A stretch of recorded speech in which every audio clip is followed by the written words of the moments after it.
పెళ్లైన మరో స్త్రీ కావాలని పురుషులు ఎందుకని కోరుకుంటారో తెలుసా? కారణాలివే. ఎన్నో మతాలవారు వివాహాన్ని పవిత్ర బంధంగా పరిగణిస్తారని ఆచార్య చాణక్యుడు చెబుతున్నాడు. ఆడ, మగ ఇద్దరూ తమ బంధంలో నిజాయితీగా ఉండటమే కాకుండా ఓ చిన్న కుటుంబాన్ని కలిగి ఉన్నప్పుడే వారి జీవితం స్వర్గం అవుతుందని చాణక్య నీతిలో పేర్కొన్నాడు చాణక్యుడు. కాని కొన్నిసార్లు పురుషులు వివాహం చేసుకున్నా మరొక మహిళతో సహవాసం కావాలనుకుంటారు. ఇది వివాహిత జీవితాన్ని సర్వనాశనం చేస్తుంది. ఈ సమయంలో స్త్రీ మేల్కొని తన భర్తను సరైన మార్గంలోకి తీసుకురాకపోతే కుటుంబం నాశనం అయినట్టే. మరి పెళ్లి తర్వాత కూడా పురుషుడి మనసు మరో స్త్రీ వైపు ఎందుకు మళ్లుతుందో ఆచార్య చాణక్యుడు చెప్పిన ఆ కారణాలు ఏంటో తెలుసుకుందాం. ఎర్లీ మ్యారేజ్ కొన్నిసార్లు భార్యాభర్తల మధ్య సంబంధాన్ని చెడగొడుతుంది. చిన్న వయస్సులో కెరీర్పై దృష్టి సారించే వ్యక్తి తన వ్యక్తిగత కోరికలపై ఎక్కువ దృష్టి పెట్టడు. వృత్తిలో స్థిరత్వం కోసం ప్రయత్నిస్తున్నప్పుడు ఆ వ్యక్తి తన భార్యపై ఆసక్తి చూపించకపోవచ్చు. వాస్తవానికి పురుషులు తమ కోరికలను బట్టి స్త్రీల పట్ల ఆకర్షితులవుతారు అని చాణక్యుడు చెప్పాడు. శారీరక సంతృప్తి లేకపోవడం, వైవాహిక సంబంధంలో మానసిక సంబంధంతో పాటు శారీరక సంబంధం కూడా చాలా ముఖ్యం.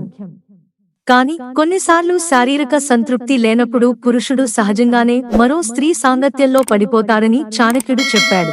వైవాహిక బంధంలో శారీరక సంబంధం బాగాలేకపోతే భార్యాభర్తలు పరస్పరం మాట్లాడుకోవాలి.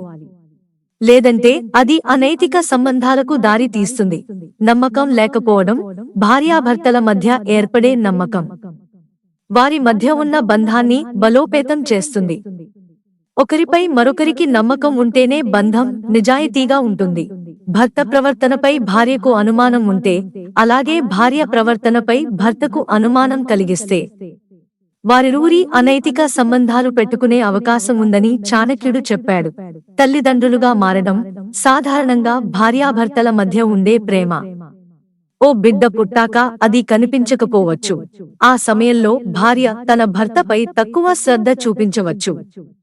భర్త కంటే భార్య బిడ్డకే ప్రాధాన్యత ఇచ్చినప్పుడు అతడు వేరే స్త్రీని ఇష్టపడే అవకాశం ఉండొచ్చునని ఆచార్య చాణక్యుడు చెప్పాడు. చిన్న చిన్న విషయాలకే కలత చెందడం. భార్యాభర్తలు కొన్నిసార్లు చిన్న చిన్న విషయాలకే మనస్తాపానికి గురవుతారు. కొంతమంది పురుషులైతే తమ భాగస్వామిలో తప్పునే ఎత్తిపొడుస్తుంటారు తప్పితే ఆమెలోని మంచిని గ్రహించరు. చాణక్యుడు ప్రకారం పురుషులు ఇతర స్త్రీలతో ప్రేమలో పడటానికి ఈ పగ, ద్వేషాలే కారణమవుతాయి. మిత్రులారా, ఛానల్ సబ్స్క్రైబ్ చేసుకోవడం మర్చిపోకండి. ధన్యవాదాలు.